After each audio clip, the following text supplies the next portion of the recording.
नमस्कार। स्वागत है आपका सुनो कहानी में।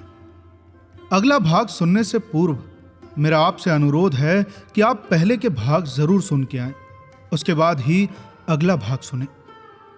तो चलिए कहानी में आगे की ओर चलते हैं। भाग 18।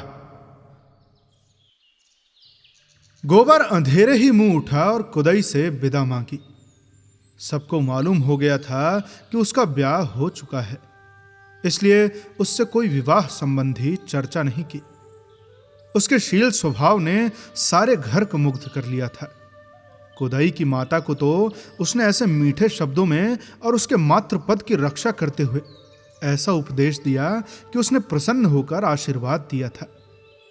तुम बड़ी हो माता जी, पूज्य हो। पुत्र माता के ऋण से 100 जन्म लेकर भी उरी नहीं हो सकता। अरे लाख जन्म लेकर भी उरी नहीं हो सकता, और तो और करोड़ जन्म लेकर भी। बुढ़िया इस संख्यातीत श्रद्धा पर गदगद हो गई। उसके बाद गोबर ने जो कुछ कहा उसमें बुढ़िया को अपना मंगल ही दिखाई दिया। वैद्य एक बार रोगी को चंगा कर दे तो फिर रोगी उसके हाथों विष भी खुशी से पी लेगा। अब जैसे आज ही बहू घर से रूठ कर चली गई तो किसकी हेठी हुई, किसकी लड़की है, किसकी नातिन है, ये कौन जानता है।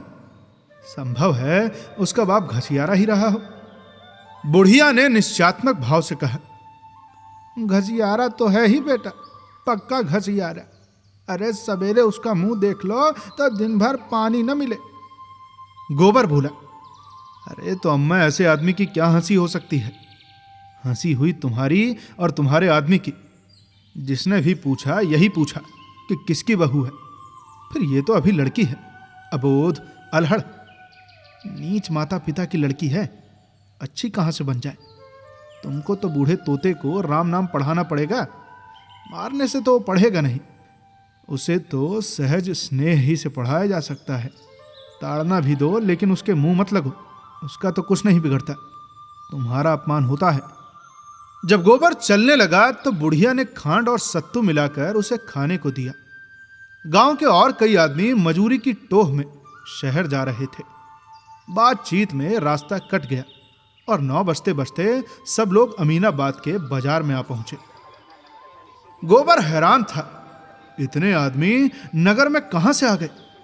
आदमी पर आदमी गिरा पड़ता था। उस दिन बाजार में 400-500 मजदूरों से कम न थे। राज और बढ़ई और लोहार और बेलदार और खाट बुनने वाले और टोकरी ढोने वाले और संगत राज सभी जमा थे। गोबर ये जमघट देखकर निराश हो गया। इतने सारे मजदूरों को कहां काम मिला जाता है, और उसके हाथ तो कोई औजार भी नहीं है। अब कोई क्या जानेगा कि वो क्या काम कर सकता है। अब कोई उसे क्यों रखने लगा, बिना औजार के उसे कौन पूछेगा। धीरे धीरे एक एक करके मजदूरों को काम मिलता जा रहा था और कुछ लोग निराश होकर घर लौटे जा रहे थे। अधिकतर वो बूढ़े और निकम्मे बच रहे थे जिनका कोई पुछत्तर न था, और उन्हीं में गोबर भी था। लेकिन अभी आज उसके पास खाने को है। सहसा मिर्जा खुर्शेद ने मजदूरों के बीच में आकर ऊंची आवाज से कहा, जिसको 6 आने रोज पर काम करना हो वो मेरे साथ आए। सबको 6 आने मिलेंगे और 5 बजे छुट्टी मिलेगी। 10-5 राजों और बढ़ैया को छोड़कर सब के सब उनके साथ चलने को तैयार हो गए। 400 फटे हालों की एक विशाल सेना सज गई।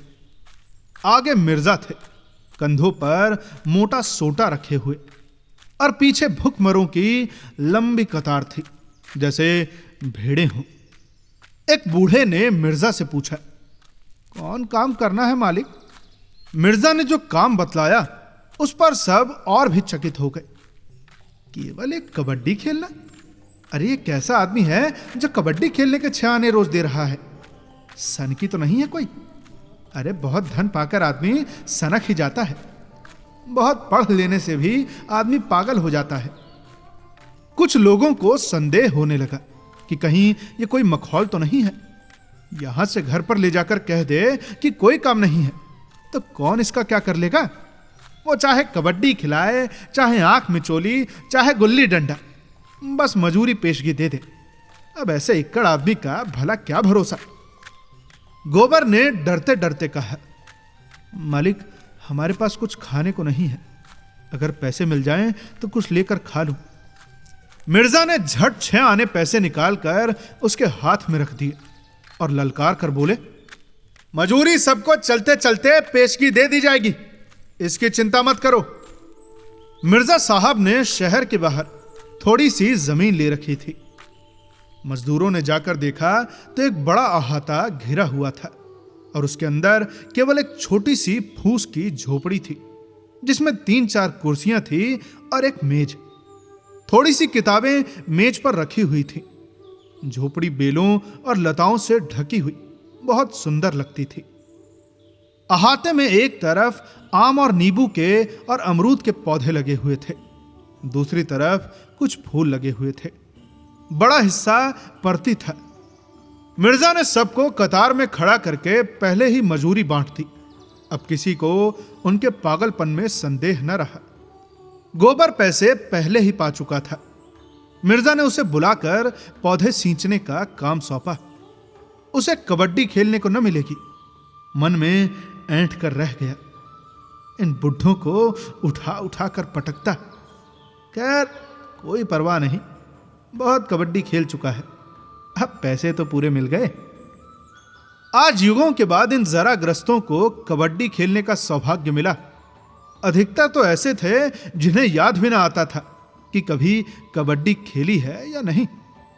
दिन भर शहर में पिसते थे, पहर रात गए घर पहुंचते थे और जो कुछ रूखा सूखा मिल जाता था खाकर पड़े रहते थे। प्रातः काल फिर वही चरखा शुरू हो जाता था। जीवन नीरस निरानंद केवल एक ढर्रा मात्र हो गया था। आज तो एक ही अवसर मिला तो बूढ़े भी जवान हो गए। अधमरे बूढ़े ठठरियां लिए, मुंह में दांत न पेट में आंत, जांघ के ऊपर धोतियां या तहमत चढ़ाए ताल ठोंक ठोंक कर उछल रहे थे, मानो उन बूढ़ी हड्डियों में जवानी धंस पड़ी हो। चटपट पाली बन गई, 2 नायक बन गए। गोइयों का चुनाव होने लगा और 12 बजते बजते खेल शुरू हो गया। जाड़ों की ठंडी धूप ऐसी क्रीड़ाओं के लिए आदर्श ऋतु है। इधर अहाते के फाटक पर मिर्जा साहब तमाशियों को टिकट बांट रहे थे। उन पर इस तरह की कोई न कोई सनक हमेशा सवार रहती थी। अमीरों से पैसा लेकर गरीबों को बांट देना। इस बूढ़ी कबड्डी का विज्ञापन कई दिनों से हो रहा था। बड़े बड़े पोस्टर चिपकाए गए थे, नोटिस बांटे गए थे। यह खेल अपने ढंग का निराला होगा, बिल्कुल अभूतपूर्व। भारत के बूढ़े आज भी कैसे पौढ़े हैं, जिन्हें यह देखना हो आए और अपनी आंखें तृप्त कर लें। जिसने ये तमाशा न देखा वो पछताएगा। ऐसा सुअवसर फिर न मिलेगा। टिकट 10 रुपए से लेकर 2 आने तक के थे। 3 बजते बजते सारा अहाता भर गया। मोटरों और फिटनों का तांता लगा हुआ था। 2000 से कम की भीड़ न थी। रईसों के लिए कुर्सियां और बेंचों का इंतजाम था। साधारण जनता के लिए साफ सुथरी जमीन थी। मिस मालती, मेहता, खन्ना, तनखा और राय साहब सभी विराजमान थे। खेल शुरू हुआ तो मिर्जा ने मेहता से कहा, आइए डॉक्टर साहब, एक गोई हमारी और आपकी हो जाए। मिस मालती बोली, फिलोसोफर का जोड़ तो फिलोसोफर से ही हो सकता है। मिर्जा ने मूंछों पर ताव देकर कहा, तो क्या आप समझती हैं मैं फिलोसोफर नहीं हूं? अरे मेरे पास पुछल्ला नहीं है, लेकिन हूं मैं फिलोसोफर। आप मेरा इम्तिहान ले सकते हैं मेहता जी। मालती ने पूछा, अच्छा बताइए, आप आइडियलिस्ट हैं या मटेरियलिस्ट? मैं दोनों हूं। ये क्यों कर? बहुत अच्छी तरह, जब जैसा मौका देखा वैसा बन गया। तो आपका अपना कोई निश्चय नहीं है? अरे जिस बात का आज तक कभी निश्चय न हुआ और न कभी होगा, उसका निश्चय मैं भला क्या कर सकता हूं? और फिर लोग आंखें फोड़कर और किताबें चाट कर जिस नतीजे पर पहुंचे हैं, वहां मैं यूं ही पहुंच गया। आप बता सकती हैं क्या कि किसी फिलोसोफर ने अकली गज्जे लड़ाने के सिवाय और कुछ किया क्या है? तभी डॉक्टर मेहता ने अचकन के बटन खोलते हुए कहा, अरे तो चलिए, हमारी और आपकी हो ही जाए। अब और कोई माने या ना माने, मैं आपको फिलोसोफर मानता हूं। मिर्जा ने खन्ना से पूछा, खन्ना जी, अरे आपके लिए भी कोई जोड़ ठीक करूं? मालती ने पुचारा दिया, हाँ हाँ, इन्हें जरूर ले जाइए मिस्टर तनखा के साथ। खन्ना झेंपते हुए बोले, जी नहीं, मुझे क्षमा कीजिए। मिर्जा ने राय साहब से पूछा, आपके लिए कोई जोड़ लाऊं? राय साहब बोले, भाई मेरा जोड़ तो ओमकारनाथ का है, मगर वो आज नजर ही नहीं आते।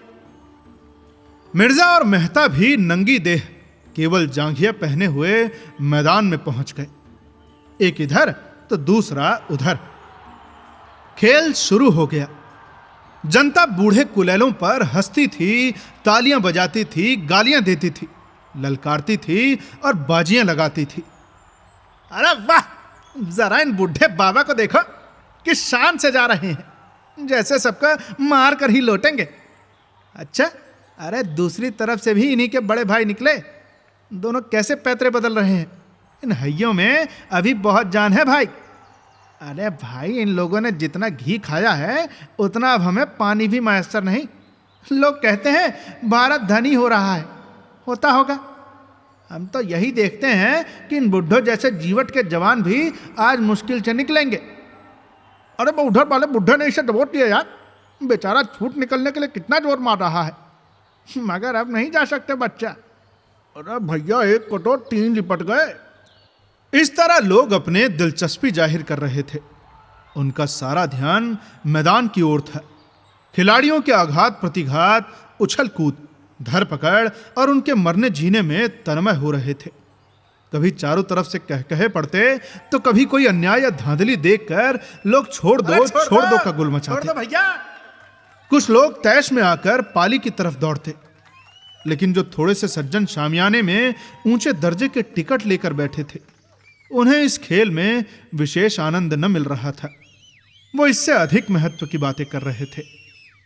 खन्ना ने जिंजर का गिलास खाली करके सिगार सुलगाया और राय साहब से बोले, मैंने आपसे कह दिया ना कि बैंक इससे कम सूद पर किसी तरह राजी न होगा, और ये रियायत भी मैंने आपके साथ ही की है, क्योंकि आपके साथ घर का मामला है। राय साहब ने मूंछों में मुस्कुराहट को लपेट कर कहा, आपकी नीति में घर वालों को ही उल्टे छुरे से हलाल करना चाहिए। ये आप क्या फरमा रहे हैं? ठीक कह रहा हूं। सूर्य प्रताप सिंह से आपने केवल 7% लिया है और मुझसे 9% मांग रहे हैं, और फिर उस पर एहसान भी रखते हैं। क्यों ना हो? खन्ना ने कहा मारा, मानो यह कथन हंसने के ही योग्य था। उन शर्तों पर मैं आपसे भी वही सूद ले लूंगा। अरे भाई, हमने उनकी जायदाद रेहन रख ली है, और शायद ये जायदाद फिर उनके हाथ न जाएगी। अरे तो मैं भी अपनी कोई जायदाद निकाल दूंगा। 9% देने से ये कहीं अच्छा है कि फालतू जायदाद अलग कर दूं। अच्छा, मेरी जैक्सन रोड वाली कोठी आप निकलवा दें, कमीशन ले लीजिएगा। अरे भाई, उस कोठी का सुभीते से निकलना जरा मुश्किल है। आप तो जानते ही हैं कि वो जगह बस्ती से कितनी दूर है, मगर खैर देखूंगा। अच्छा, आप उसकी कीमत का क्या अंदाजा करते हैं? राय साहब ने 1,25,000 बताए। 15 बीघे जमीन भी तो उसके साथ ही है। खन्ना स्तंभित हो गए। अरे भाई, आप आज से 15 साल पहले का स्वप्न देख रहे हैं राय साहब। आपको मालूम होना चाहिए कि इधर जायदादों के मूल्य में 50% की कमी हो गई है, 50% की। राय साहब ने बुरा मानकर कहा, जी नहीं, 15 साल पहले तो उसकी कीमत 1.5 लाख थी ना। कोई नहीं, मैं खरीदार की तलाश में रहूंगा, मगर मेरा कमीशन 5% होगा आपसे। अच्छा, औरों से शायद 10% हो। क्यों? अरे भाई, क्या करोगे इतने रुपए लेकर? अच्छा, आप जो चाहे दे दीजिएगा। अब तो राजी हुए? शुगर के हिस्से अभी तक आपने न खरीदे, अब बहुत थोड़े से हिस्से बच रहे हैं, हाथ मलते रह जाइएगा। और फिर इंश्योरेंस की पॉलिसी भी आपने न ली। एक बात कहूं, आप में टाल मटोल की बड़ी बुरी आदत है। जब अपने लाभ की बातों का इतना टाल मोल करते हैं, तब दूसरों को आप लोगों से क्या लाभ हो सकता है? इसी से कहते हैं कि रियासत आदमी की अक्ल चढ़ जाती है। अरे भाई, मेरा बस चले तो मैं तालुकेदारों की रियासतें जब्त कर लूं। उधर मिस्टर तनखा मालती पर जाल फेंक रहे थे। मालती ने साफ कह दिया था कि वो इलेक्शन के झमेले में नहीं पड़ना चाहती, पर तनखा आसानी से हार मानने वाले व्यक्ति न थे। आकर कोहनियों के बल मेज पर टिक कर बोले, आप जरा उस मामले पर फिर विचार करें। मैं कहता हूं ऐसा मौका शायद आपको फिर न मिले। अरे रानी साहब, चंदा को आपके मुकाबले में रुपए में एक आने का भी चांस नहीं है। मेरी इच्छा केवल यह है कि काउंसिल में ऐसे लोग जाएं जिन्होंने जीवन में कुछ अनुभव प्राप्त किया है और जनता की कुछ सेवा की है। अरे जिस महिला ने भोग विलास के सिवा कुछ जाना ही नहीं, जिसने जनता को हमेशा अपनी कार का पेट्रोल समझा, जिसकी सबसे मूल्यवान सेवा वे पार्टियां हैं जो वो गवर्नरों और सेक्रेटरियों को दिया करती है, उनके लिए इस काउंसिल में स्थान नहीं है। नई काउंसिल में बहुत कुछ अधिकार प्रतिनिधियों के हाथ में होगा और मैं नहीं चाहता कि वह अधिकार अनाधिकारियों के हाथ में जाए। मालती ने पीछा छुड़ाने के लिए कहा, लेकिन साहब मेरे पास 10-20 हजार इलेक्शन पर खर्च करने के लिए कहाँ है। रानी साहब तो 2-4 लाख खर्च कर सकती हैं। मुझे भी साल में 1,500 रुपये उनसे मिल जाते हैं। अरे भाई, ये रकम भी हाथ से निकल जाएगी। अरे पहले आप ये बता दें कि आप जाना चाहती हैं या नहीं। जाना तो चाहती हूँ, मगर फ्री पास मिल जाए। अरे तो ये मेरा जिम्मा रहा, आपको फ्री पास मिल जाएगा। जी नहीं, क्षमा कीजिए, मैं हार की जिल्लत नहीं उठाना चाहती। जब रानी साहब रुपयों की थैलियां खोल देंगी और एक एक वोट पर अशर्फी चढ़ने लगेगी तो शायद आप भी उधर वोट देंगे। तो आपके ख्याल में इलेक्शन महज रुपयों से जीता जा सकता है? जी नहीं, व्यक्ति भी एक चीज है, लेकिन मैंने केवल एक बार जेल जाने के सिवा और क्या जनसेवा की है।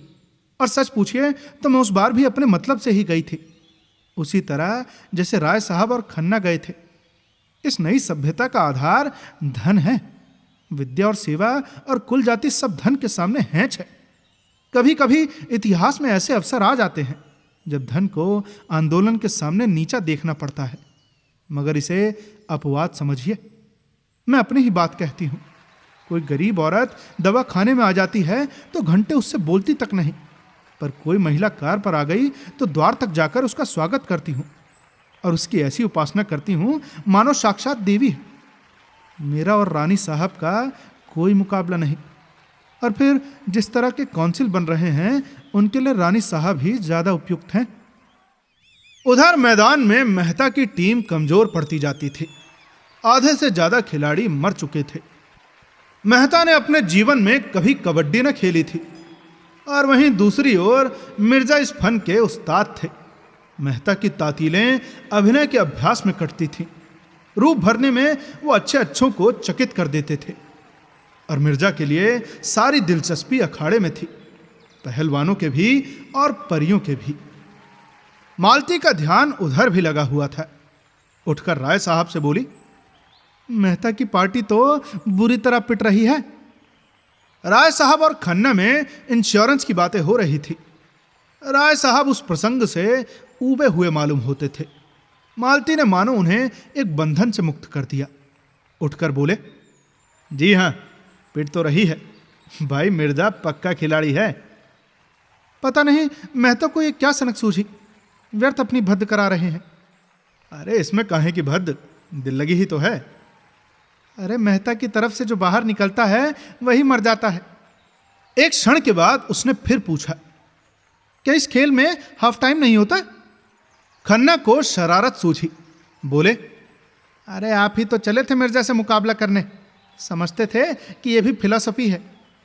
अरे मैं पूछती हूं कि इस खेल में हाफ टाइम नहीं होता? खन्ना ने फिर चिढ़ाया, अरे अब तो खेल ही खत्म हुआ जाता है। मजा आएगा तब जब मिर्जा मेहता को दबोच कर रगड़ेंगे और मेहता साहब ची बोलेंगे। अरे मैं तुमसे नहीं पूछती, राय साहब से पूछती हूं। राय साहब बोले, इस खेल में हाफ टाइम? अरे एक ही एक आदमी तो सामने आता है। अच्छा, अरे लो, मेहता का एक आदमी और मर गया। खन्ना बोले, अरे आप देखती रहिए, इसी तरह सब मर जाएंगे और आखिर में मेहता साहब भी मरेंगे। मालती जल गई। आपकी तो हिम्मत न पड़ी बाहर निकलने की। अरे भाई, मैं गवारों का खेल नहीं खेलता, मेरे लिए टेनिस है। अरे टेनिस में भी तो तुम्हें सैकड़ों गेम दे चुकी हूं। यहां गेम का अर्थ है हार। अरे आपसे जीतने का दावा ही कब है? अगर दावा हो तो मैं तैयार हूं। मालती उन्हें फटकार बताकर फिर अपनी जगह पर आ बैठी। किसी को मेहता से हमदर्दी नहीं है। कोई ये नहीं कहता कि अब खेल खत्म कर दिया जाए। मेहता भी अजीब बुद्धू आदमी है। कुछ धांधली क्यों नहीं कर बैठते? यहां भी अपनी न्यायप्रियता दिखा रहे हैं। अभी हार कर लौटेंगे तो चारों तरफ से तालियां पड़ेंगी।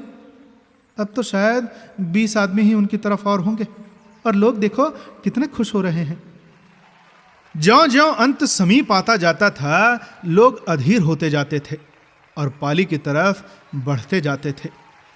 रस्सी का जो एक कटघरा सा बनाया गया था वो तोड़ दिया गया। स्वयं सेवक रोकने की चेष्टा कर रहे थे, पर उस उत्सुकता के उन्माद में उनकी एक न चलती थी। यहां तक कि ज्वार अंतिम बिंदु तक आ पहुंचा और मेहता अकेले बच गए। और अब उन्हें गूंगे का पार्ट खेलना पड़ेगा। अब सारा दारमदार उन्हीं पर है। अगर वो बचकर अपनी पाली में लौट आते हैं तो उनका पक्ष बचता है, नहीं हार का सारा अपमान और लज्जा लिए हुए उन्हें लौटना पड़ता है। वो दूसरे पक्ष के जितने आदमियों को छूकर अपनी पाली में आएंगे वो सब मर जाएंगे और उतने ही आदमी उनकी तरफ जी उठेंगे। सबकी आंखें मेहता की ओर लगी हुई थी। वो मेहता चले! जनता ने चारों ओर से आकर पाली को घेर लिया। तन्मयता अपनी पराकाष्ठा पर थी। मेहता कितने शांत भाव से शत्रुओं की ओर जा रहे हैं। उनकी प्रत्येक गति जनता पर प्रतिबिंबित हो जाती है। किसी की गर्दन टेढ़ी हुई जाती है, कोई आगे को झुक पड़ता है। वातावरण गर्म हो गया। पारा ज्वाला बिंदु पर आ पहुंचा है। मेहता शत्रु दल में घुसे। दल पीछे हटता जाता है। उनका संगठन इतना दृढ़ है कि मेहता की पकड़ या स्पर्श में कोई नहीं आ रहा है। बहुतों को आशा थी कि मेहता कम से कम अपने पक्ष के 10-5 आदमियों को तो जिला ही लेंगे, मगर वे अब निराश होते जा रहे हैं।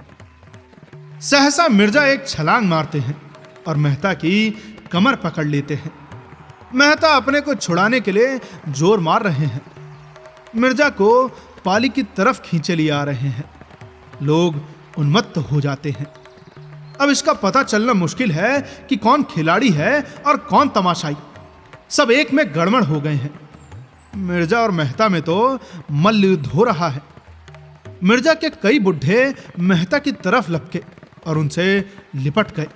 मेहता जमीन पर चुपचाप पड़े हुए हैं। अगर वो किसी तरह खींच खांच कर 2 हाथ और ले जाएं तो उनके 50 आदमी जी उठते हैं, मगर वो तो 1 इंच भी नहीं खिसक सकते। मिर्जा उनकी गर्दन पर बैठे हुए हैं। मेहता का मुख लाल हो रहा है।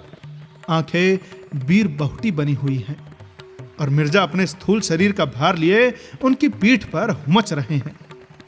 मालती ने समीप जाकर उत्तेजित स्वर में कहा, मिर्जा खुर्शेद, ये फेयर नहीं है, बाजी ड्रॉन रही।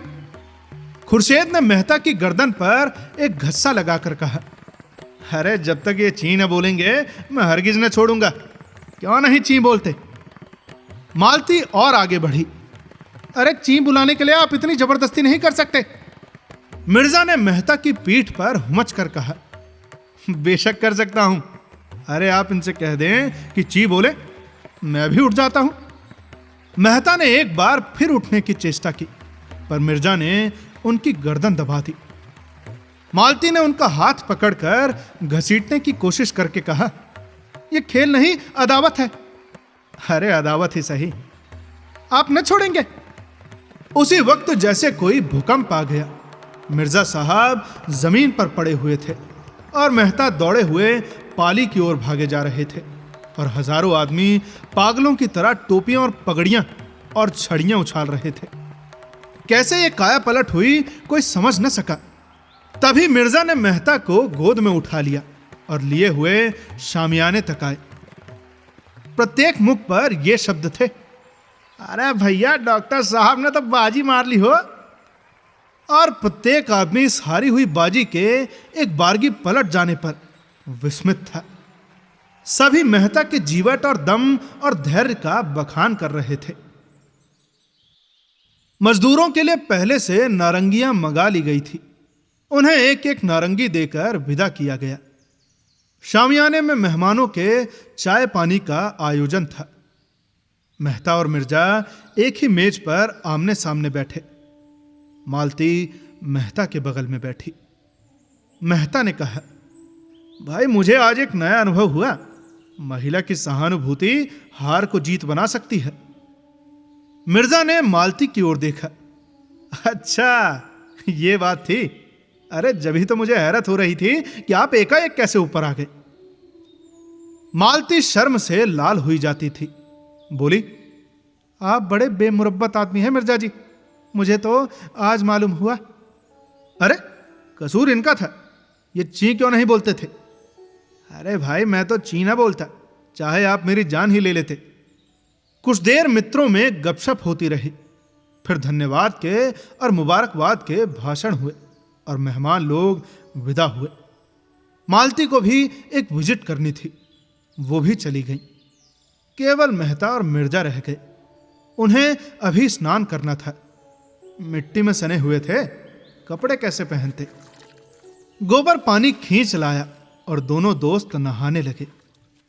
मिर्जा ने पूछा, अच्छा भाई शादी कब तक होगी? मेहता ने अचंभे में आकर पूछा, किसकी? आपकी। मेरी शादी किसके साथ हो रही है? वाह, आप तो ऐसे उड़ रहे हैं गोया ये भी छिपाने की बात है। नहीं नहीं, मैं सच कहता हूं, मुझे बिल्कुल खबर नहीं है। क्या क्या मेरी शादी होने जा रही है? तो और आप क्या समझते हैं? अरे मिस मालती आपकी कंपेनियन बनकर रहेंगी। मेहता गंभीर भाव से बोले, अरे आपका ख्याल बिल्कुल गलत है मिर्जा जी। मिस मालती हसीन हैं, खुश मिजाज हैं, समझदार हैं, रोशन ख्याल हैं, और भी उनमें कितनी खूबियां हैं। लेकिन मैं अपने जीवन संगिनी में जो बात देखना चाहता हूं वो उनमें नहीं है, और न शायद हो सकती है। मेरे जहन में औरत वफा और त्याग की मूर्ति है, जो अपनी बेजबानी से, अपनी कुर्बानी से अपने को बिल्कुल मिटाकर पति की आत्मा का एक अंश बन जाती है। देह पुरुष की रहती है पर आत्मा स्त्री की होती है। अब आप कहेंगे कि मर्द अपने को क्यों नहीं मिटाता, औरत ही से क्यों इसकी आशा करता है? तो इसका उत्तर यह है कि मर्द में वो सामर्थ्य ही नहीं है। वो अपने को मिटाएगा तो शून्य हो जाएगा। वो किसी खोह में जा बैठेगा और सर्वात्मा में मिल जाने का स्वप्न देखेगा। वो तेज प्रधान जीव है और अहंकार में यह समझकर कि वो ज्ञान का पुतला है, सीधा ईश्वर में लीन होने की कल्पना किया करता है।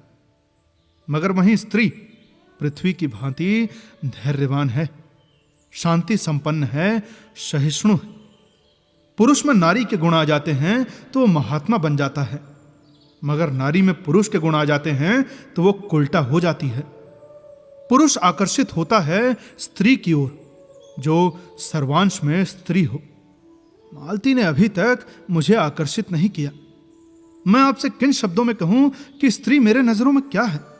संसार में जो कुछ सुंदर है उसी की प्रतिमा को मैं स्त्री कहता हूं।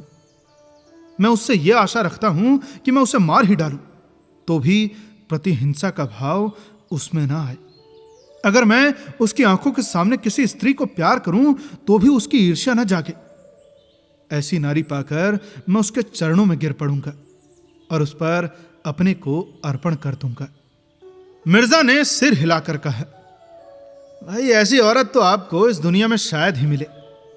मेहता ने हाथ मारकर कहा, एक नहीं हजारों, वरना दुनिया वीरान हो जाती। अच्छा तो ऐसी एक ही मिसाल दीजिए, मिसेज खन्ना को ही ले लीजिए। लेकिन खन्ना? अरे खन्ना अभागे हैं जो हीरा पाकर कांच का टुकड़ा समझ रहे हैं। सोचिए कितना त्याग है और उसके साथ ही कितना प्रेम है। खन्ना के रूपा सख्त मन में शायद उसके लिए रत्ती भर भी स्थान नहीं है, लेकिन आज खन्ना पर कोई आगत आ जाए तो अपने को उन पर न्यौछावर कर देगी। खन्ना आज अंधे या कौड़ी हो जाए तो भी उसके वफादारी में फर्क ना आएगा। अभी खन्ना उसकी कद्र नहीं कर रहे हैं, मगर आप देखेंगे एक दिन यही खन्ना उसके चरण धो धो कर पिएंगे। मैं ऐसी बीवी नहीं चाहता जिससे मैं आइंस्टाइन के सिद्धांत पर बहस कर सकूं या जो मेरी रचनाओं के प्रूफ देखा करे। मैं तो ऐसी औरत चाहता हूं जो मेरे जीवन को पवित्र और उज्जवल बना दे, अपने प्रेम और त्याग से। खुर्शेद ने दाढ़ी पर हाथ फेरते हुए जैसे कोई भूली हुई बात याद करके कहा, आपका ख्याल बहुत ठीक है मिस्टर मेहता। ऐसी औरत अगर कहीं मिल जाए तो मैं भी शादी कर लूं। लेकिन मुझे उम्मीद नहीं है कि मिले। मेहता ने हंस कर कहा, अरे भाई आप भी तलाश में रहिए, मैं भी तलाश में हूं, शायद कभी तकदीर जागे। मगर मिस मालती आपको छोड़ने वाली नहीं, कहिए तो लिख दूं। ऐसी औरतों से मैं केवल मनोरंजन कर सकता हूं, ब्याह नहीं। ब्याह तो आत्मसमर्पण है। अच्छा, अगर ब्याह आत्मसमर्पण है तो प्रेम क्या है? प्रेम जब आत्मसमर्पण का रूप ले लेता है तभी ब्याह है, उसके पहले तो अय्याशी है। मेहता ने कपड़े पहने और विदा हो गए।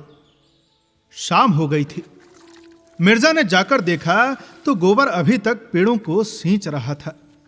मिर्जा ने प्रसन्न होकर कहा, जाओ अब तुम्हारी छुट्टी है, कल फिर आओगे?